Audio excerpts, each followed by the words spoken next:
Klip in die bos, kuier in die Doorns. 2,5 uur uit die Kaap, Woeste se beerdorp.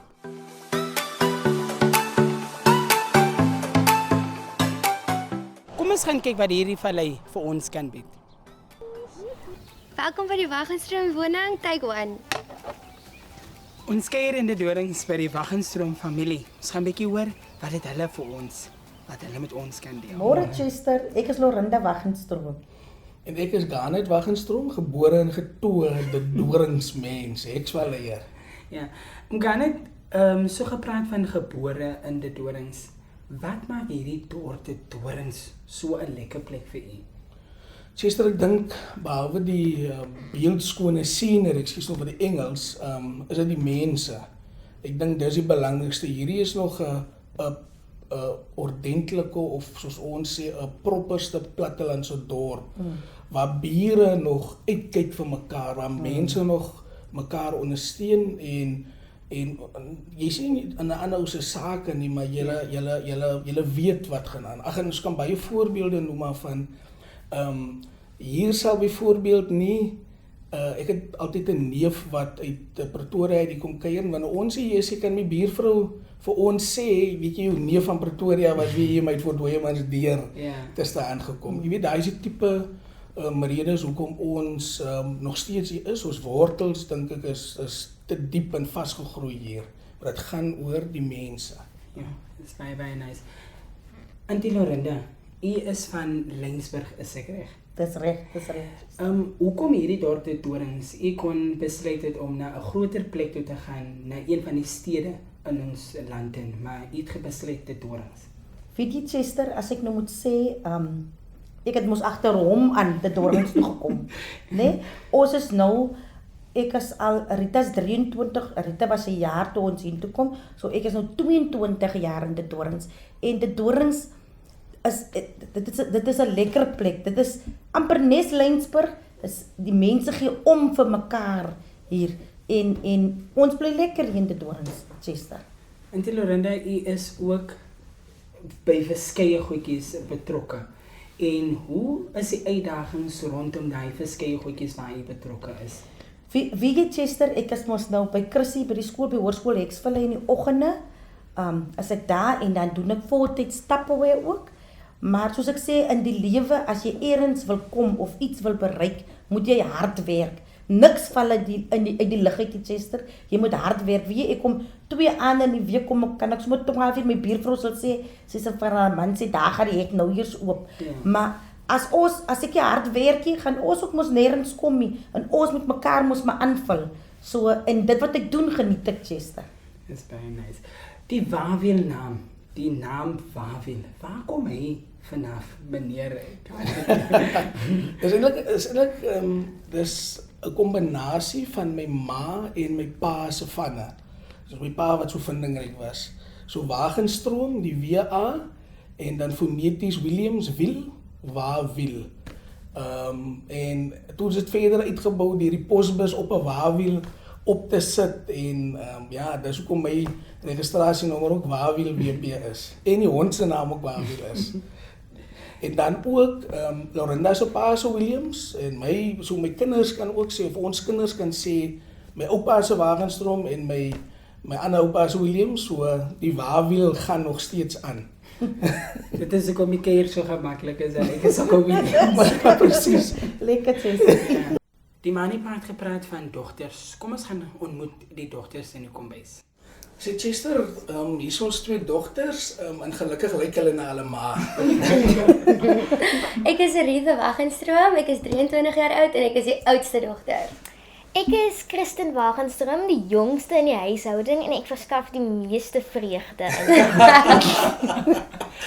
Ons gaan half en half 'n game speel met die familie om te wil weet wie is hierdie familie? Wat maak hierdie familie so anders? So is julle gereed? Ek sê elkeen met 'n pen.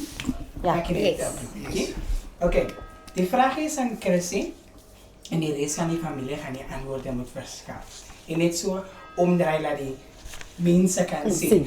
So die eerste vraag is, wie maak die langste klas soggens?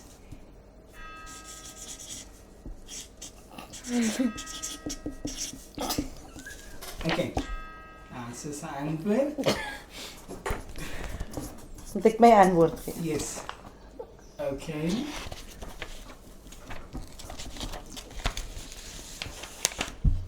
Okay, wie sou jy sê wie maak jy langs? Follow my eyes, but don't look now. Okay, daar is geslaag, so hy enetjie is reg. Dan het ons die tweede enetjie. Wie is baie fassie as dit kom by kos maak? Nee, ek eet nie dit en ek wil nie dit nie, mami, of ek wil nie dit nie. Okay, wie sou jy sê is die... Ek sal sê dis ek. Ek is baie volfinies as dit kom by kos. Ek eet nie sekere goed nie en ek hou baie van sekere goed waarvan hulle nie hou nie. So ek is maar ander smaak as dit dan. Dan, wie is die grootste grapjas in die familie?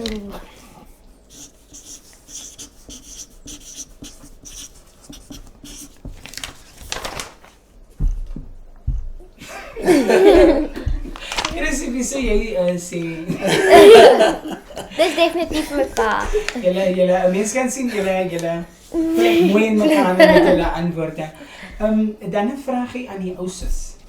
Hoe sou jy jou klein sussie vir ons beskryf? Chrissy is 'n goeie mengsel van my ma en my pa Chester. Sy is dink 'n bietjie meer my pa se kind en ek is meer die ma se kind. Sy is baie gerappies, sy is baie groot gerappies soos my pa. Maar sy is ook 'n pratertjie wat sy weer kry by my ma. En sy hou van klein kindertjies. Dis ook seker hoekom een van haar drome is om eendag 'n pediater te word. En ja, dis maar Chrissy. Auntie Lorinda, wat was dit ooit al vir julle 'n groot uitdaging om vir Chrissy en vir Rita groot te maak in die Doorns? Want die Doorns is omlig met plase en 'n mens sou dink dat jy sou nie die grootste van kry nie. Was dit al ooit vir julle 'n uitdaging om die twee dogters hier groot te maak? Jessie, ek sê altyd die kinders is 'n gawe van die Here. En as ek nou regtig moet sê, ek dink dit was 'n uitdaging en ek dank die Hemelse Vader elke dag vir hulle twee. Wie as ek in die nag wakker skrik, Jessie, dan lig ek net my hand op en ek sê dankie Here, want ons het nog regtig nooit probleme met hulle gehad nie. Rita was hier tot op matriek. Sy was hoofdogter hier gewees.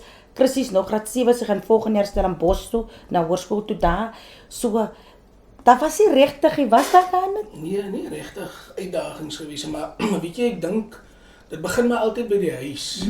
En ek was altyd bekommerd geweest dat, weet jy, wanneer toe Rita universiteit toe gaan die kind daar gedra en dan sal Lorinda vir my sê, weet jy my man, jy moet nou vertroue hê in die grondslag wat gelê was in Rita se lewe. Is maar moeilik vir 'n pa, maar ek bedoel ons is daar deur. Ja. So ek dink dit begin maar net by die huis en ek dink wat ons probeer doen het was om veral vir Rita destyds te wys daar's 'n groter lewe daar buite as net byvoorbeeld die Doorns, net iets dinge of net 'n rugbywedstryd op 'n Saterdag. Ja, dit is belangrik. Jy moet jou spanne gaan ondersteun en so voort. Maar wees bewus daarvan daar's 'n Woester, daar's 'n Kaap, daar's selfs ander dele van die wêreld. Ja. So daar's definitief 'n groter prentjie en moenie dinge doen om hier in te pas wat dan jou moontlikhede verder nadelig kan beïnvloed. Ek dink dit was maar ons ons doel gewees. 'n Vraag aan die ma en die pa. Wie sou u sê het Chrissy nageërf? Daai talent wat sy het. Wie sou u sê? Is die een met die maaste brein aan? Ek gaan eers antwoord Chester. Hy gaan sê dis hy my te sê. As eintlik ek. Hoe sê maar dis hy? Maar in Moedersdag is môre sê ek heeltemal saam met Lorinda. Maar ons almal weet sê het na my.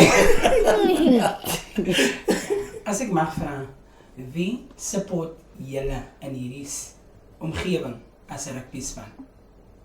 Ek dink ja, ek ken seker verskillende met die rugbyspan. Chrissy? Ek sal sê ek is nie baie op 'n rugbyveld nie. Ek verkies my Saterdag by die huis as ek lekker lê en my boek lees. Maar as ek moet besluit vanaf wat hulle sê, gaan ek nou na my suster se kant toe en na my pa se kant toe mik. Ek weet nie of my ma weet wat ek gaan nie. Dan sal ek sê ek ondersteun Proteas in die boonste liga. Dan sal ek dit sê. Okay. Ek gaan maar sê DDU. Vrouks. Omdat ek 'n oudspeler van die Doorns United is hulle my span, maar wanneer Proteas teen enige span speel, Hexvallei, ondersteun ek Proteas. Go Proks. Ons het lekker gekuier met die familie in die kombuis. Nou gaan ons met Chrissy gesels. Kristen, 12 jaar oud. Baie spesiaal en is 'n groot performer, haar ma noem haar drama queen. Sy het ontpop as motiveringsspreker en sy het al by baie verskeie geleenthede gepraat. Dit was groot en ID en daar was verskeie geleenthede waar sy by betrokke was. Chrissy, hallo. Hallo Chester. Vertel ons 'n bietjie meer van jou as Chrissy Wagenstroom. Ek is nie die normale tipe kind wat jy sal kry op 'n 12-jarige ouderdom nie. Ek is meer 'n kind wat buite speel en ek het daardie volwassenheid van binne sit en boek lees. En my passie vir Afrikaans, ek het 'n baie groot passie vir Afrikaans en om met mense my storie te kan deel. Ja. Chrissy, wat was al ooit jou grootste oomblik met hierdie passie van Afrikaans? Want ek het gesien jy het nou al by 'n tydskrif, jy het 'n koerantberig by die skool begin. Wat was jou grootste oomblik? My grootste oomblik was die dag toe ek uitgevind het, maar ek gaan op Koela wees. Die mense het gebel en ek onthou dit so goed asof dit gister was. Dit was 'n middag, dit het gesneeu en ek en my suster was op pad na die berg toe om te gaan speel in die sneeu. Ja. En toe krans die oproep en hulle het toe gesê ek gaan op Koela wees en ek onthou daardie opgewondenheid wat deur my are gevloei het, dat ek op my knieë gaan sit het en dankie gesê het vir die Here, want is net hy wat dit gemaak het, dat daardie oproep kon gekom het. So, daardie gevoel was my grootste, as ek mag sê, my accomplishment wat ek gekry het, daardie gevoel wat ek ervaar het, toe ek uitgevind het, maar dit is realiteit. Chrissy, waar kom die passie vandaan? Die passie vir Afrikaans kom van Afrikaans af. Dis 'n baie jong taal wat baie meer geëksperimenteer moet word, wat baie ontdek moet word en ek wil graag daardie persoon wees wat Afrikaans meer gaan ontdek, wat dit 'n taal gaan wees wat op 'n wêreldwye vlak kan gepraat word. En Afrikaans is my moedertaal, dis my huistaal, dis iets wat ek my werklik kan express. Soos woorde soos gooiingsak en bakgat en kiki, dit is egte woorde, Afrikaanse woorde, waarmee jy self kan uitleef. En ek kan myself, my storie deel, deur middel van Afrikaans, en dis hoekom ek so trots is op die taal wat ek praat, en dis waarvan my passie gekom het. Chrissy, wie is jou grootste motivering? Want ek het nou gelees, dis ouses en so, maar wie is jou grootste motivering? Dit is van nature my ousus. Ek bewonder haar in elke deel. Sy is my rolmodel. En as ons moet kyk na iemand in 'n wêreldwye vak, sy bly my eerste rolmodel. En as mens moet kyk, as ek nie vir haar gehad het nie, sou ek dan gesê het my grootste motivering sou gewees het Meghan Markle, wat nou die Duchess of Sussex is. En wat sy gedoen het met vrouebemagtiging en van 'n jong ouderdom af om te kom waar sy nou is, deur al die diskriminasie van haar en wat sy is. So dit sal ek sê is my grootste inspirasie, daardie twee sterk vroue, insluitend my ma en die vroue in my gemeenskap wat 'n regte band vorm. Chrissy, as ek agter my kyk, dan hoe sou jy hierdie vir my beskryf? Hierdie is die plek waar ek veilig voel. Wat ek enigiets kan neerskryf op papier, dis my rustigheid. Ek kan die deur toemaak, ek kan 'n boek lees, ek kan net myself wees hier binne. Hier binne is 'n rustige geaardheid. Ek voel ek is veilig hierso en ek wil net sê hierdie was die plek waar ek my talent ontdek het. Waar ek vir die eerste keer besef het, maar wow, ek kan skryf. Kyk, dis ek wat ek geskryf het. Van 'n klein ouderdom af het ek al koerantberigte geskryf en my eie koerant gemaak. En hier in hierdie einste kamer het ek dit gedoen en ek het dit ervaar. Die gevoel van ek is vry, ek kan skryf wat ek wil doen en dit is my veilige en my rustige plek waar ek enigiets kan doen. Oh. Chrissy, jy is by modeling betrokke, jy is oral betrokke. Met jou sukses wat jy behaal, dink jy dat Doorns self die plek is 'n plek waar jy jouself sou wou insien of dink jy met dit wat jy bereik dat jy sou beweeg het? Dit Doorns bly van 'n aard die plek waar my wortels begrawe is. Ek sal altyd terugkom hierheen, na die mooi valleie, die mooi berge. Ek sal altyd hiertoe terugkom en ek besef dat as ek al hierdie suksesse behaal, maak ek die Doornse mense trots. Altyd as ek verby iemand loop en hulle herken vir my, sê hulle, jy sit vir die Doorns op die map, soos hulle sê. Ja. En ek is baie trots daarop dat ek, soos hulle in flieks altyd sê, 'n small town girl is. Ja. Ek kom hier vanaf, dit is 'n klein dorpie, dit is 'n hegte gemeenskap en ek wil my mense trots maak en dit is wat ek besef ek doen. Ek maak hulle trots. As ek net Woester toe gaan om 'n motiveringspraatjie te gaan lewer of as ek Kaap toe gaan vir 'n casting call. Ek maak my mense trots en dit is wat ek wil bereik in die lewe, om my mense trots te maak, sodat almal in hierdie wonderlike wêreld kan trots voel op iemand, sodat jy nie hoef afgeskep te voel omdat jy in 'n klein dorpie bly nie, maar sodat jy net weet dat jy dit besef, maar ek is hierso en die meisiekind maak my trots. So dit is wat my grootste motivering is in die lewe en ek sal altyd terugkom die Doorns toe want dis my wortels. Ja. Dankie Chrissy. Dankie Jester.